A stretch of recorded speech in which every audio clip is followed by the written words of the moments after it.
Pod Save the World is brought to you by The Great Courses.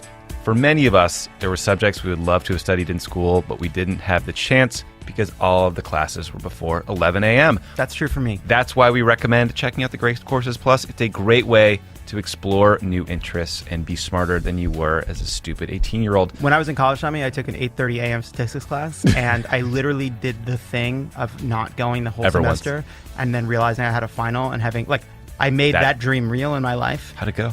It was okay. You know, I read the textbook, and I did my best. And that's all you can do is do your best. You're also good at math. Well, if you want to learn about other stuff that you slept through, there's history, there's politics, there's science, math, art, cooking, business, and there's so much more. You get unlimited access to watch or listen to over 9,000 lectures, fascinating insight from the world's leading professors and experts. You can listen to lectures through the Great Courses Plus app, or you can switch back to video whenever you want. I suggest checking out the Fundamentals of Photography. It's a great way to learn how to take better photos. You learn from a National Geographic photographer. They have tips and tricks, like how to use lighting or frame your photos. I think that's a great thing because you know cool. what? I'm looking at you're taking pictures of your food. You're taking boring pictures of things. Up your game. Up your composition. All right? We're all photographers now. And I look at some of these things like, this is framed like shit. Yeah, don't tell me that filter's going to solve it. Where's the chiaroscuro? That filter's the last of your problems, buddy, okay? They're more fundamental than that. Yeah, whatever the rule of thirds, you animals. For a limited time only, The Great Courses Plus is giving my listeners a free month of unlimited access to all of their lectures, but you need to sign up through our special URL. Start your free 1-month trial today. Sign up at thegreatcoursesplus.com/crookedworld. That's thegreatcoursesplus.com/crookedworld. Welcome back to Pod Save the World. This is Tommy Vietor. There are a lot of days on this show where I talk about sad, depressing things. Today is not one of them because Rex Tillerson got thrown out of the fucking building. The worst Secretary of State in history is finally gone. My guest is Nahal Tusi. She's a foreign affairs correspondent at Politico. She's a dogged reporter. We talked through what it means that Tillerson is now gone, what Mike Pompeo, Trump's choice to replace Tillerson, will do, what policies he'll implement, how they will execute these one-on-one talks with Kim Jong-un that are supposed to come up. And then we talk about what to do with Russia. The Trump administration finally put sanctions on the Russians as a response to the 2016 election hacking. And then we talk about the ongoing assassination of Russian dissidents in London and what the international community should do about it. A lot of news this week. It's a great show. Nahal is an amazing guest, a brilliant reporter. So here is the interview. I promise you will enjoy it. I am thrilled to have back on Pod Save the World Nahal Tusi. She is a foreign affairs correspondent for Politico. She is brilliant, one of my favorite guests in my whole time doing this show. So thank you again for coming back. Thank you so much for having me. It's a pleasure to be here. Well, we have quite the grab bag of foreign policy news today. So I was thinking we would start with my favorite cabinet official. Secretary Rex King Joffrey Baratheon Tillerson is gone. Thank God. I said it before, I'll say it again. I think he will go down as one of the worst secretaries of state in history. At a bare minimum, he will be remembered as the first Secretary of State to be fired by his boss on Twitter. So congrats on that historic first, Rex. Now, was there a straw that broke the camel's back with Rex and Trump, or was this just a cumulative thing? I think it was overall a cumulative thing. And I think a couple of things in the final days may have made a difference, though. I'm not going to say they're like the straw, but, you know, the whole thing with Trump deciding that he wanted to talk to the North Korean leader face to face, and Rex seeming a bit out of the loop on that and a bit flustered about that. I think that probably annoyed Trump. There's also this, coincidence, not sure how much of it is correlation versus causation, but, Trump didn't really say anything about some of the Russian activities in recent days in the UK, where two people have been left severely ill by a nerve agent blamed on the Russians. But Tillerson did, and he came out and he had some very, very harsh terms for the Russians. So I think perhaps those two played a factor. But this has been a long time coming. And yet, strangely enough, it still took people by surprise, including me. Yeah, I mean, it's so funny that Trump would get mad at him for suddenly not being on board with direct talks with North Korea when earlier in the year, Rex was trying to facilitate those talks and Trump cut his legs out from under him on Twitter. But I guess such is working for Donald Trump, right? Well, see, this is the thing is, yeah, you're right. Tillerson was advocating talks for a long time. Now, of course, I I do think there is a distinction between talks and negotiations. But, you know, he was saying we need to talk. And so that when you saw Trump kind of take that position, you thought, oh, maybe Rex is actually hitting his stride. Right. Maybe they're more simpatico now. And yet it seems not. Yeah. You reported that the response among State Department staff to Tillerson's ouster was somewhere between relief and elation. Why do they hate Rex Tillerson so much? How did Rex manage to make both Donald Trump and his entire staff, including all the career professionals who serve under secretaries of state of both parties, hate him? Well, you know, for people who work at the State Department, either the civil service or foreign service, they kind of look at this through two prisms. One is personnel and management. The other one is policy. Okay, now when it comes to policy, Tillerson is a pretty kind of middle-of-the-road Republican establishment type when it comes to dealing with foreign policy. And that, you know, it was fine. You know, the one tough thing about it was he wasn't always in line with the president, which made people in the department worried because they felt like their department was devalued and kind of sidelined in this whole administration, right? But the personnel part was what really, really was driving people crazy. Tillerson came in, basically agreed to Trump's desire to cut 30% of the State Department's budget.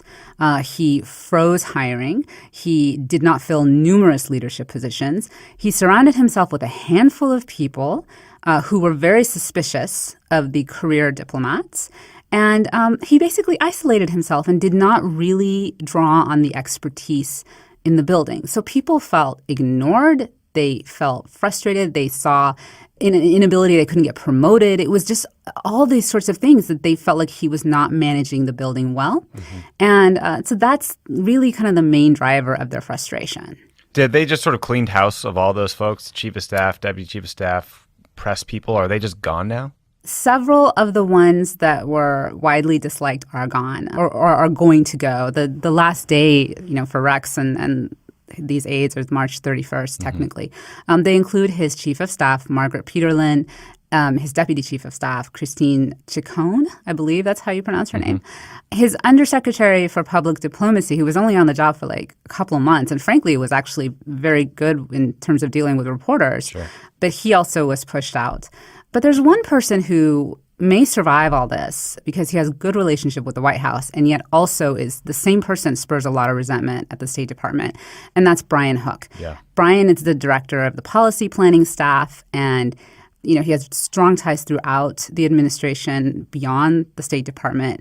And, you know, people feel like he kind of, through his policy planning staff, has built up a mini State Department within the State Department and is effectively doing a lot of things that traditionally regional bureaus would be handling in the State Department. And yet, you know, he's well connected enough, and there is a sense that perhaps keeping him on for a while at least will have some policy continuity with the next Secretary of State. And so he looks like he'll survive, but you never know. I'm really not in the prediction business anymore. I don't know about you, but I feel you. Haven't been since November of 2016 because I was not good at it. Were you there when Tillerson gave his final press conference statement, whatever that was? I was not in the room. I was watching it on a live stream. But I could tell you he definitely looked shaken. Yeah. I'm sure some of it was just the situation, you know, being fired in what was in many ways a very undignified manner. Frankly, even people who don't care for Tillerson within the department just did not really appreciate the way the Secretary of State was treated by the president. But, you know, there was another thing. You know, he apparently had like some sort of food poisoning or something when he'd been traveling in Africa the last few days. He was jet lagged. He'd barely gotten any sleep. So all that stuff could have factored into it. He's probably going to be seriously much happier in the next few weeks when he's back home in Texas just chilling out. Yeah, I agree. Like, I just hope one of these clowns who gets humiliated and booted out the door by Donald Trump will actually speak the truth and tell us what they saw because, boy, it's time. So Trump nominated CIA Director Mike Pompeo to take Tillerson's place at State. There is talk that Trump's national security advisor, H.R. McMaster, will be the next to go. These are folks who are seen as moderating voices. If Trump sits down with Kim Jong-un, like you had mentioned earlier, if he gets into a negotiation, who staffs him? Who is gaming out these talks? Who's determining the goals, prepping Trump himself? Like, do you have any sense of how this would work? Well, the National Security Council staff, I think, are going to be pretty heavily involved, including the Senior Director for Asia, Matt Pottinger. You know, there is a person who is the acting Assistant Secretary of State for East Asia, Susan Thornton. I believe she still has that acting title. There's some legal issues, so she might not technically have that title, but she's the senior person in that bureau. And she's been, involved in these as well. But there are some serious notable vacancies. We don't have an ambassador to South Korea. We do not have a special envoy for North Korean affairs. That person just retired only a few days ago. And so there are definitely going to be some gaps. And, the president has said in the past, look, I'm the only one that matters. And he probably thinks he's going to go into these talks and going to be able to strike a deal with this young 30-something Korean dictator who, as far as we know, I don't think has ever met another foreign leader, since taking office. And I mean, the president seems to think he can kind of wing this on his own. Right. And I'm not so confident of that. No, and you shouldn't be. And and that's not an insult to Donald Trump. During the Iran deal negotiations, Obama had so many technical experts on his side. I mean, the Secretary of Energy was involved because in a nuclear deal, you're talking about getting rid of nuclear weapons in a way that is verifiable, highly technical, fabricating metals, like all these things. Donald Trump shouldn't know how to do any of these things, right? Correct. But, again, there's a difference between talks and negotiations, right? Mm-hmm. For instance, for what Tillerson was advocating for a long time was just talks about talks. So, there's a possibility that Trump could just go in there and be like, hey, let's keep this up. Let's continue this. Let's get some people to, put more meetings in place, and then we'll work it out. And this could be just a first step. And there are plenty of people who don't think this is necessarily a bad idea. The challenge is that it's Trump, and he may not be as well versed on even some of the broad brush issues as some other people might be. And he might make promises that he might not be able to keep. Mm-hmm. So this is the thing. It's this particular president and how he handles it, especially if it's behind closed doors. The North Koreans, they're pretty good with their propaganda and their spin. And so they could walk away from it saying, hey, look, he said everything's fine and we're completely legitimate as a nuclear power. But I will tell you this, I am very eager to see this happen because I just think it's fascinating. And I think this, considering how long it's been that there's not been much progress on this front, here is a potential shot, but it's a long shot. This is not a layup. This is the half point mark. Right. Yes, I like that. Excellent March Madness metaphor. If I were North Korea, well, I am a Tar Heel. Oh, nice! Congratulations. We got a bunch of those in the room with me physically right now. If I were North Korea, if I were Kim Jong-un, I would propose one-on-one talks and make Trump say no to it, or walk in the room knowing that you got to hand up on this guy. I mean, one can only imagine what is actually going through Kim Jong-un's mind. As last I checked, there has not been an actual formal invitation from the North Koreans. Correct me if I'm wrong on that, but this was something that was basically conveyed orally, via the South Koreans. We don't really know what they want or what their plan is. And I guess, the U.S. just, when you're dealing with the North, you got to be prepared for just about anything. Yeah, but you're right. I mean, I think this was a invitation conveyed in the midst of a 4-hour drunken dinner. So who knows? With Tillerson gone, if H.R. McMaster goes, it feels like prospects for preserving the Iran deal feel pretty bleak. Have you heard any updates on that decision or timing on when we might hear more? I mean, I think as we get closer to May, there's going to be a lot more flurry. The president has some decisions to make on waiving sanctions and other things in that month. And, I think it's a pretty decent analysis to say that this deal probably won't survive. And part of the reason I say that is because Pompeo, the nominee to be the next Secretary of State, is one of the most anti-Iran deal people basically in Washington. I mean, when he was a congressman, this was one of his big things, bashing the Iran deal. And now he's going to be the one who's going to have the authority to tell the president, whether or not this deal should be certified. And Tillerson wanted the president to continue to certify it, to continue to uphold it. Pompeo has shown no sign that he's going to do that. Now, let's not forget, though, it's very different being a congressman from Kansas, or even the CIA director, than being the actual Secretary of State and having to put your name to some of this stuff and having to deal with the leaders of foreign countries who very much want the United States to stay in this deal. So Pompeo might feel a level of pressure than he hasn't before. there's one other factor too, the North Korea situation. If the U.S. pulls out of the Iran deal, why should the North Koreans want to strike a deal with the U.S. at all? Yeah. And so, Pompeo may have a different equation to think about now than he did back when he was a congressman. God, I hope so. I mean, there are some who will say, well, Rex was more of a moderating voice. Losing him is bad if you like the Iran deal. I think that Trump probably would love to tear up the Iran deal in part to piss off Tillerson. So maybe Pompeo can talk some sense into him. I don't know. I hope. Your guess is as good as mine. I mean, I know there are people looking at creative solutions, looking at possibility of like an additional deal that deals with stuff that's not dealt with in the nuclear deal. I mean, these are things that might mollify Trump if you present them to him in a way that he feels will make him come out looking good and will actually, have some significant policy effect. But, the other thing to remember is what the Iranians are thinking. And indications right now is that they themselves are like, look, you know what, whether the U.S. pulls out of the deal now or whether, it lets it survive, like it's pretty clear that this is not a partner we can rely upon for the long term. So I would not be surprised if the Iranians are already thinking about ways to resume their nuclear program whenever the deal ends up being over with. Yeah, I mean, they already feel squeezed by American pressure on companies that might otherwise have tried to do business in Iran. So not great all around.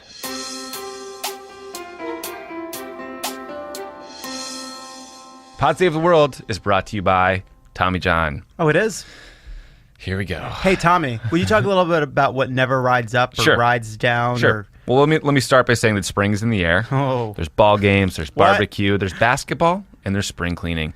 But let's talk about a different ball game, Tommy. Change things up this year and treat yourself by throwing out your old multi-pack boxers and replacing them with the unbelievable comfort of Tommy John. They are committed to providing unparalleled comfort not only in their undergarments, but in all of their incredible apparel.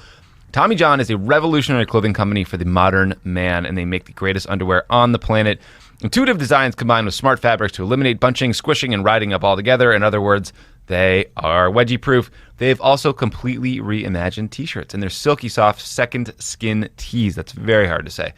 Vibrant colors, a modern fit, premium fabrics make the second skin tees a must-have, plus they're wrinkle-resistant, and they don't shrink. They even have socks that will stay up all day and lightweight undershirts that never come untucked. And yes, thanks to Tommy John's best pair you'll ever wear or its free guarantee, there is no adjustment needed. Hurry to TommyJohn.com/world for 20% off your first order. That's TommyJohn.com/world for 20% off the most comfortable clothing items imaginable, only at TommyJohn.com/world.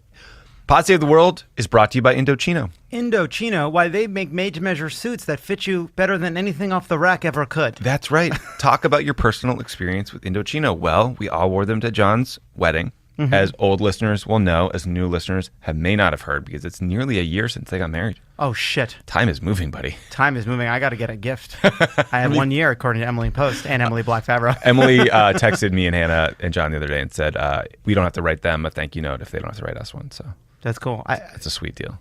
I was about to say I haven't gotten my thank you note yet, but that's also because I have not bought the gift. Although I know what I'm getting them, which is I'm going to get them surround sound Sonos speakers for their TV. But we digress. We all looked great at that wedding. We did look really good at that wedding. Because Indochino is the world's largest made-to-measure menswear company and has been featured in major publications like GQ, Forbes, Fast Company, and Crooked.com. They make suits and shirts made to your exact measurements for a great fit. The guys love the wide selection of high-quality fabrics and the option to personalize all the details, including lapels, lining, and monograms. Here is how you do it. Go to a showroom or shop online at Indochino.com. Pick a fabric. Choose your customizations, submit your measurements, and you wait for a custom suit to arrive in a few weeks. It could not be easier. This week, my listeners get any premium Indochino suit for just $379 at Indochino.com when you enter Crooked World at checkout. That's half off the regular price for a made-to-measure premium suit, and shipping is free. Indochino.com, promo code Crooked World for any premium suit for just $379 and free shipping. An incredible deal for a suit that will fit you better than anything off the rack ever could. You look like shit. Get an Indochino suit. In Russia news, on Thursday, the Trump administration rolled out At long last, sanctions on 5 Russian organizations and 19 individuals in response to the 2016 election interference. These folks won't be able to travel to the U.S. Their assets will be frozen. This would bar U.S. businesses from working with them. This action comes a year and a half after Obama expelled 35 Russian diplomats, seized 2 compounds in the U.S., and put in place sanctions. Do you have a sense of why they did this now? Is it connected with the recent attempted assassination of a former Russian spy in the UK? I don't think it's connected to that. And I think it's because these things tend to take a long time just to pull together. And, that incident happened fairly recently. Of course, it might have given it some added urgency, but I think it's partly because Congress passed a law in June that basically demanded that the administration put some sanctions on Russia. And quite frankly, the administration's been pretty slow in responding to that law. And the law, it's kind of structured in a way to where Trump can't even, exercise an option not to put the sanctions on. So in a sense, the administration is being forced to do this by Congress. And already we have members of Congress complaining that, they did the minimum that they had to do and that they actually needed to do a lot more in terms of sanctioning, for instance, people close to Putin, oligarchs, those sorts of things, and that these sanctions aren't going to do it very much. I mean, remember, a bunch of these sanctions are actually on people that Bob Mueller has indicted already. Right. So it's in a way, it's kind of like low-hanging fruit, you know? So I think this is like pressure from the Hill. Got it. Yeah, simultaneously, Prime Minister Theresa May of Britain expelled 23 Russian diplomats over that previously mentioned poisoning of a former Russian spy in London. May said that Britain would suspend all high-level contacts with Russia. She vowed to crack down on corrupt Russian money and business people in the UK, some of the oligarchs you were talking about. This marks the biggest escalation of tension since probably the Cold War. And because everything in 2018 is stupid, the US and the UK are fighting on Twitter via stupid memes and going back and forth. Where does this go from here? How did it take this long for the UK to respond to a series of really suspected assassinations of Russian dissidents and Putin opponents who are currently living in London? I think that's the question that the Russians are asking. It's almost like they're testing the West to see how far they can go and how much they can get away with. Okay, so Theresa May expels 23 Russian diplomats. Does that really matter to the Russians? And then she says, yeah, we're going to crack down on the money and we're going to do all this other stuff. Okay, are you actually going to do it? How far are you going to go?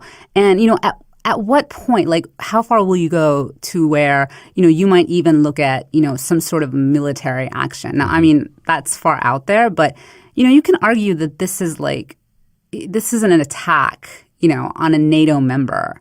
And so the Russians are sitting there to some extent thinking, is it just going to be somebody saying a lot of stuff and throwing out a few of our diplomats for a while and then never, once the rhetoric dies down, this just goes away?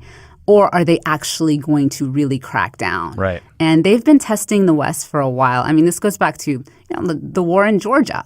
And, so far it seems like the Russians feel like they can get away with a lot. And the West, which is, like you said, squabbling, is not going to do much beyond just talk. Yeah. We're in a tough place, right? Obama was criticized for not responding forcefully enough to Russian incursions in Ukraine and other places. Now you have a Europe that's increasingly fractured and divided. I think you're right. These are the Raptors testing the fences. And it's not clear to me that this kind of response has a real cost to it. Yeah, and I think the Russians, are very, very aware of this. But one of the things I gotta say, it's really struck me as fascinating is the way that the Russians have been responding to even the verbal attacks or whatever. They've been using sarcasm. I know. And just kind of these weird types of formulations and responses where you're just really? They just kind of act like everyone else is silly. Yeah. And I just find that fascinating. It's almost like they're trying to weaponize sarcasm. I don't know. What do you think, Tommy? Is that something that you think will work in the long run when it comes to the relationship with the rest of the world? You're right. It's so bizarre. I was looking today at the Russian Foreign Ministry's Twitter page, or I guess it was maybe their whatever Twitter account was responding to the UK. And it was literally stupid memes and sort of bratty, childish, sarcastic language. I can't tell if this is just how they think language and information travels on the internet these days. And if that's the case, they might have a point. Or there's just sort of, a level of immaturity within the foreign ministry that feels a little bit new and not kind of getting dictated by Sergei Lavrov and some of the very serious career people who usually run foreign policy. Well, frankly, even Sergei Lavrov at times can say things that will raise a lot of people's eyebrows. That's true. But I mean, he is, he has his little quips here and there. But, I recently interviewed the Russian ambassador to the United States, and it was really fascinating. On the one hand, he was quite diplomatic and charming. On the other hand, he didn't hesitate to call out, people who he felt were frustrating him, like members of Congress who didn't want to meet with him. Mm-hmm. And it was just this like really fascinating thing where on the one hand, he would just poke at them, and on the other hand, he would, just be like, oh, but we want to get along with the U.S. The U.S. is such an important country. And I was just like, what is this situation what is his approach to this? I'm still trying to figure out. But one of the fascinating things is as I was doing reporting on this story, is it turns out that the Russian embassy has launched a podcast. Really? And, yes. And yeah. So, hey, big rival to you guys. Good to know. And it's really interesting. And they started off with Russian bluegrass music. And there's, someone saying, hello, America. And they basically kind of read their newsletter out for people to listen to. And it's so fascinating because they absolutely, they don't really hold back. I mean, they'll just be like, yeah, the U.S. needs to figure this out, or, we don't understand why they are thinking this way. It's just absolutely fascinating. Yeah. And so at the same time, they're taking this sort of campy, sarcastic internet tone. BuzzFeed has a report where they've identified 14 cases that U.S. spy agencies have linked to Russia, assassinations in the UK of individuals who are seen as Putin opponents. And the nerve agent used in the most recent attack is something out of a Cold War nightmare. I mean, American labs stopped producing these nerve agents in the 1970s after creating horrible weapons like sarin gas or VX gas, but the Russians kept going and they produced another generation of nerve agents that are believed to be even more, like orders of magnitude more lethal. And that was what was used here. I can't tell if they use these substances to avoid detection or if the idea is to send a message to the victims and to the West that the Russia is going to act with impunity and there's nothing you can do to stop us. That was one of the things that fascinated me too, because, I was sitting there thinking, like, why would you use a nerve agent, especially one that, is kind of known to be made by the Russian government? Like, why would you use something like that can be traced? I mean, there's much easier ways to frankly, kill people, less detectable ways. And I just don't quite understand why they're doing with that. But then there's two things. I'm not sure, like, which do you think is scarier? The idea that the Russian government might be doing this, or the idea that they may have lost control of this substance somehow and that it's in the hands of people out of their control? Yeah, those are the worst case possible scenario. The proliferation scenario of a chemical weapons agent like that, I think, is the most horrifying thing because ultimately it could be sold to literally anyone. I think, I guess I'm slightly less scared by the idea that Russian intelligence service assassins are using these things because ultimately they're still targeting individuals. But boy, that's, it doesn't make me feel much better. A lot of people could have, died as a result of this recent attack. I mean, this was, you put gas out there in the air. Who knows? I don't know. It's just like a Brave New World in a way. Yeah. It's scary because they poisoned a guy named Alexander Litvinenko and they used a polonium isotope that essentially killed him with radiation poisoning. So like they have gone for these horrifying, spectacular, headline-grabbing ways of killing people when if they just pulled out a gun and made it look like a robbery, they probably could have gotten away with it. Right. But there's like, I mean, gosh, we're talking like we're like in an assassination school or something here. But like, but there's like a big gulf between like shooting someone with a gun and like using a nerve agent. I mean, you could do something that's still dramatic, and sends a message, but doesn't involve a nerve agent. I don't know. I'm not sure. Again, we don't, there's an accusation that Russia is responsible for this. They are denying it. Yeah. Perhaps one day the truth shall be known. Yeah, they are denying it. I don't believe them for a second. I don't think anyone should. They denied invading Ukraine until, the very last minute. So it is, It is a frightening They situation. still deny invading Ukraine. I mean, it's fascinating. I'm like, wow, okay. And when I've talked to a lot of Russian diplomats recently, and you walk away feeling like, wow, like this is like a completely different world. It's fascinating. I mean, that's one of the best things about being a reporter is like going in and out of people's different realities. Yeah, too many realities for me right now.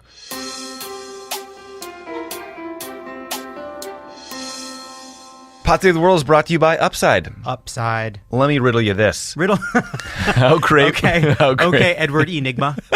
How great would it be to have the kind of support astronauts get when they take a business trip? I would like the kind of support that astronaut got when she drove across the country in a diaper. Remember that? Whatever happened to her? She's got to be in jail, right? I don't know. That was an attempted murder. Oh, my goodness. Wasn't it? I don't know. Okay, never mind. Unlike her, you have a whole team of people at Mission Control making sure your business trip goes smoothly, right? Sounds pretty great? Pretty great. If you use Upside, you will have that level of support when you book your next business trip at Upside.com. Upside is your Mission Control. They are looking out for you every step along the way, handling any problem that might pop up and pushing back competition from Elon Musk. They've got a team of specialists working 24/7 to make sure your flight, your hotel, your car rental all go off without a hitch. They monitor your trip around the clock, proactively keeping you posted on everything from whether it's going to rain, if there's a better flight in case you want to squeeze in one more meeting before you leave town. Have you experienced that level of service before on a business Tommy, trip? No, you have not. I haven't. No. Tommy, I haven't. No. Not until you use Tommy, Upside. I haven't. Not until you use Upside. Trust me, once you've tried it, you'll never go back. For easy booking, competitive prices, and a team that always has your back, go to upside.com/crooked to book your next business trip. Sign up today for your free account and a free pair of Bose headphones on your first business trip. I know, Bose it's crazy. headphones. That's like, hey, here's a great deal. Here's a cherry on top. Upside.com/crooked. $600 minimum purchase required within 90 days. See site for complete details. End of commerce. Back on the home front, you published a major and pretty disturbing report today about the Trump administration's efforts to find career staffers that were seen as sympathetic to President Obama and drive them out of the State Department. Trump's team was quoted in emails that you obtained calling them leakers, calling them troublemakers, turncoats. They attacked an Iran expert because of her name and her ethnicity. They conspired with right-wing news outlets like Breitbart, and they enlisted creeps like Newt Gingrich to spread that news and to, sort of target these individuals. Can you explain like what you found and what you reported out today and how this happened? So this basically started about a year ago, almost exactly a year ago, when I wrote a story about what had happened to a particular woman at the State Department who's an American-born U.S. citizen of Iranian descent. She's an Iran expert, and she had worked she's a career civil servant. She joined the government under the George W. Bush administration. And, suddenly she had been reassigned from her position on the Secretary of State's policy planning staff. Her detail to that staff had been cut short, and she'd been sent back to her original regional bureau that she was her home base, the Middle East Bureau. Now, the thing is that she was a career staffer who, like several others, had been attacked by name in conservative media outlets, for instance, Breitbart. These media outlets had put out lists of people that they called Obama holdovers, even though some of them had worked for the government years before Obama. Right. And they were insisting that Trump had to fire these people or get rid of them. They used all sorts of, terminology like, they're hangers-on who are burrowing into the government. And, it's kind of this whole deep state idea like that these people are going to try to undermine the Trump agenda, that sort of thing. And, so when I wrote these stories about this, I wasn't quite able to get the full backstory. I was trying to figure out what I had a sense some people were lying to me. I mean, I couldn't quite figure out because the State Department was freaking out that I was writing this story. So anyway, fast forward to yesterday, literally, in the evening when I come into possession of a bunch of emails that had been exchanged among Trump administration officials about her just as she was being attacked by the conservative media and as I was writing this story about her. And, it was just extraordinary the way that they were trying to figure out who she was. Mm-hmm. And somebody said that she was born in Iran, even though she wasn't. Right. And there were just all these weird language and insinuations, and it was very clear. And it wasn't just her. I mean, there were other people named, and it was just this sense that like they really felt there seemed to be a level of paranoia that there are these people, who are out to get us, who don't want Trump to succeed. Again, these are career civil and foreign service officers who take an oath to, uphold the Constitution, and they are supposed to, and they do, they're supposed to implement the policies of whatever party is in charge of the White House. That is their job.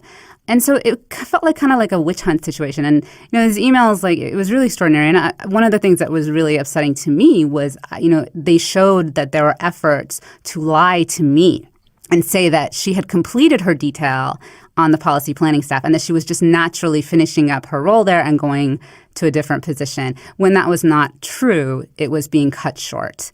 And it was just a very fascinating look. I hope a lot of people check it out on Politico.com.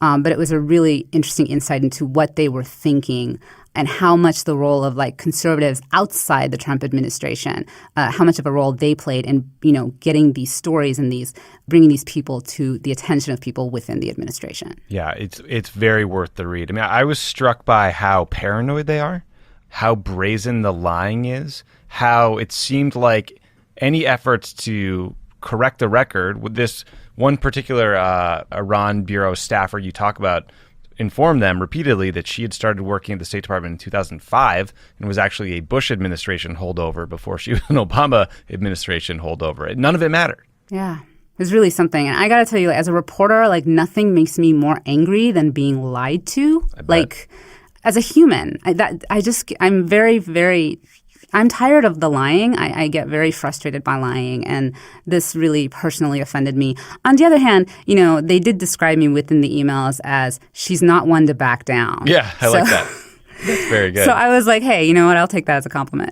Question, though, does this cross the line into being illegal? I mean, when you're talking about pushing someone out and questioning their loyalty to the United States because they're Iranian or because you think they may not have been born in the United States, even if you're wrong, is that discrimination? I think you have to look at the exact language and what the intent was. It's possible that the person who wrote this stuff, was just like, I just got wrong information. And I'm not a lawyer, but if I was a lawyer, I would definitely be trying to contact this woman and seeing if she's interested. Yeah. But my guess is that she's not the only one who's endured something like this. And, there could possibly be others as well. And, hopefully if there are, they'll reach out to me. But, I certainly think that there are some legal questions that are raised here. But again, it kind of comes down to motivation and what exactly ended up happening. Yeah. Well, unfortunately, the individual we mentioned earlier, Brian Hook, the head of the policy planning staff, who's staying on and not getting cleaned out with the rest of the Tillerson team, was very much involved in this. So, some of these bad actors are still sitting in that building. No comment. Okay. Nahal, thank you so much for doing the show. Everyone should check out that incredible piece. I also would highly recommend that they give a read to a very long piece you wrote about the situation in Burma with the Rohingya. You went back several years and looked at a whole series of decisions made by the Obama administration, including people I worked with and during the time I was there, internal debates that may have led to, some would argue pushing forward a normalization process with Burma too fast and how things really unraveled. So it is it's a tough read, but it's a really important piece. So thanks for doing it. Thank you. I'm really glad I got the chance to do that. It was one of the most emotional, but also educational reporting experiences I've ever had. Yeah, it is. Once you read it, it's hard to stop thinking about some of the things you reported. So anyway, thank you for that. Thank you for doing the show. Nahal Tusi, foreign affairs correspondent for Politico, a fantastic reporter who we can tell in FOIA emails does not back down, but is a hell of a lot of fun to talk to. Thank you so much for having me. Thanks again for tuning in to Pod Save the World. I promised not to, in the future, promise you an uplifting show and then do a deep dive into various kinds of poisonous nerve agents. Mistakes were made. Talk to you soon.